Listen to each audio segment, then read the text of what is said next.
Good morning. I'm Chuck Hodges, and as some of you know, I've been involved in theater for many years. And of all the roles that I've had the opportunity to play, I think my favorite would have to be that of Tevye in Fiddler on the Roof. And a favorite moment of mine happens near the beginning of this show, when Tevye, the dairyman, has pulled his cart laden with milk and butter and all this cheese into the center of the village, and the men of the village gather around and to receive their orders. And as he's filling those orders, he notices a young man on the edge of the crowd who is unfamiliar to him. Excuse me. And it looks hungry. The young man looks hungry to him, so he offers him a piece of cheese. The young man says, "I can't accept your charity." And Tevye says, "Please, it's a blessing for me to give."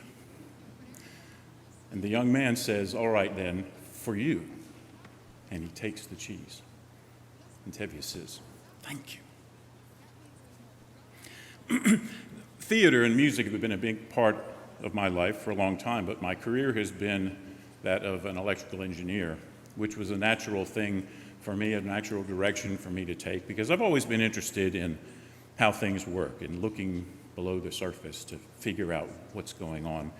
And I think I can appreciate a machine for what it does, but I can appreciate it even more if I understand how it does it. So I'm always looking for the how and the why. I think that God's creation is an orderly one, even though it seems chaotic on the surface.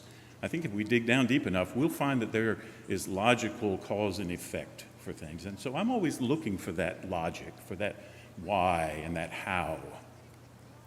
Well, today, at this moment, we are focusing on being faithful servants. Or how can we best give to God of ourselves, from what He has blessed us with? And I think we can look at this giving as in a rudimentary way as a system. God tells us to give, we give, and there are consequences of our giving. Those consequences, theoretically, are the bringing about of furthering of God's kingdom, doing His will in the world. But, and though I don't have any objection with giving as an act of obedience, I tend to want to look more deeply and see why and how in all of this. And hopefully, in doing so, I can be a better participant and understand better. But a question immediately arises when I look at this concept, and that is, based on my understanding of God from the Bible, He doesn't need our help to accomplish whatever He wants to accomplish in this world. He doesn't need our time and our talents. And this is where I'm particularly thankful that Pastor Mark is preaching today, because that puts him way over there when I say God doesn't need our money to bring about His will in the world. Now, it seems like a strange thing to hear from somebody who is here to encourage you to give, but I think it's true. And I think we all really know it's true when we think about the creation story. In the beginning, God created everything out of nothing. He didn't need our help then. And He's the same God today as He was then. We believe that He is just as able today, just as powerful, just as present today as He was in the beginning. So if He didn't need our help in the beginning, I have to conclude He doesn't need it now, but yet He requires it of us.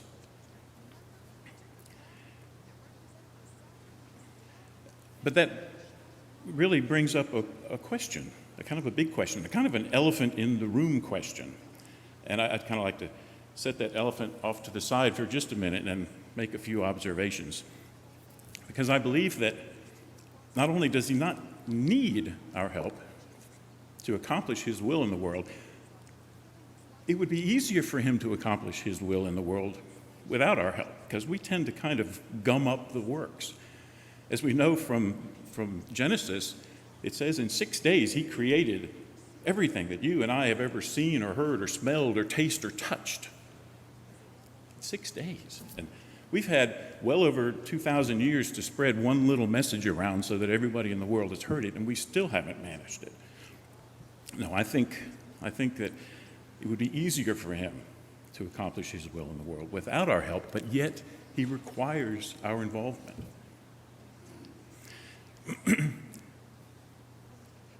Further, I would say that not only, well, suppose God wanted to accomplish X, Y, and Z in this world. He had these goals, high priorities for him. If it was the highest priority to actually accomplish those things, then he would just do it. Logically, if it's most important to get the job done, he would get the job done. But yet, he requires our involvement, which tells me that it's really important to him that we're involved. It's maybe even more important that we're involved in the process than things actually get accomplished. Maybe not, at least as important to him. And if it's that important to God that I be involved in his work, it really better be really important to me that I be involved in his work. And while there are many reasons we can give. We can answer the question, why do we give? Lots of wonderful ministries to participate in. To me, even more important than all of those things is the fact that to God, it's really important that I be involved. So to me, that's the why. What about the how? How much we should give is, of course, an important question each of us needs to think about and come to a conclusion about. But when we give a gift, we generally want that gift to be something that is of value to the recipient. So what can I give to God that would be of real value to him? I think the answer to that comes in our gospel lesson today. We look at Jesus and the disciples are in the temple. They see the wealthy giving all of their riches into the temple treasury, and a poor widow gives 2 small copper coins.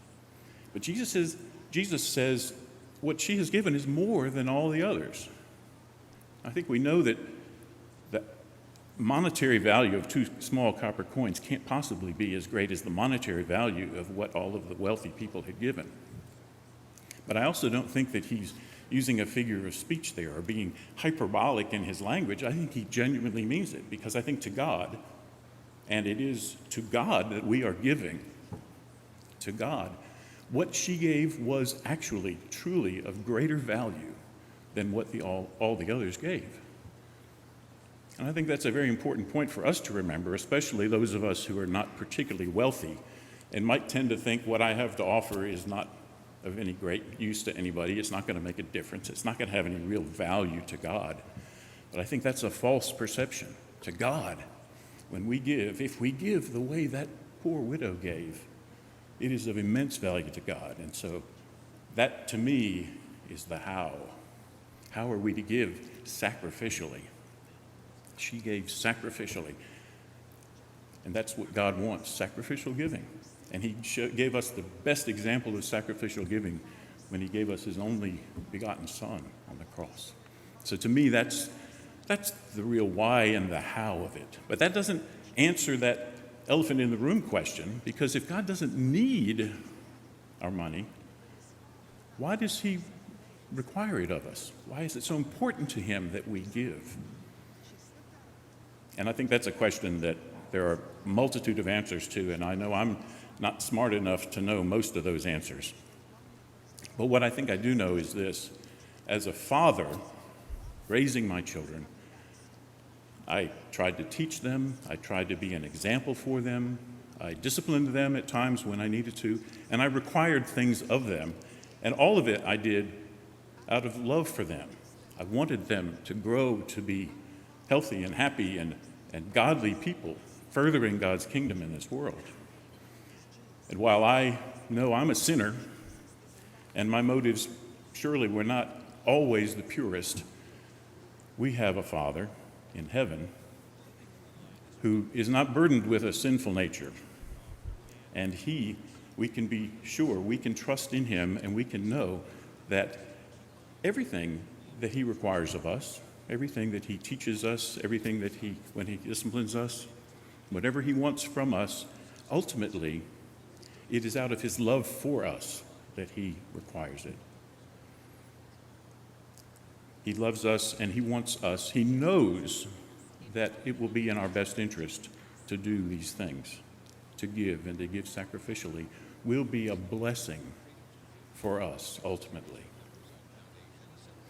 So as we prayerfully consider what we're going to do 2 weeks from today, I hope that, I don't know, maybe this will be food for thought, maybe not. I hope we can all come as those school children came, cheerfully giving. But what I really hope is that one day we can all say and genuinely mean, like Tevye, it's a blessing for me to give. Thank you.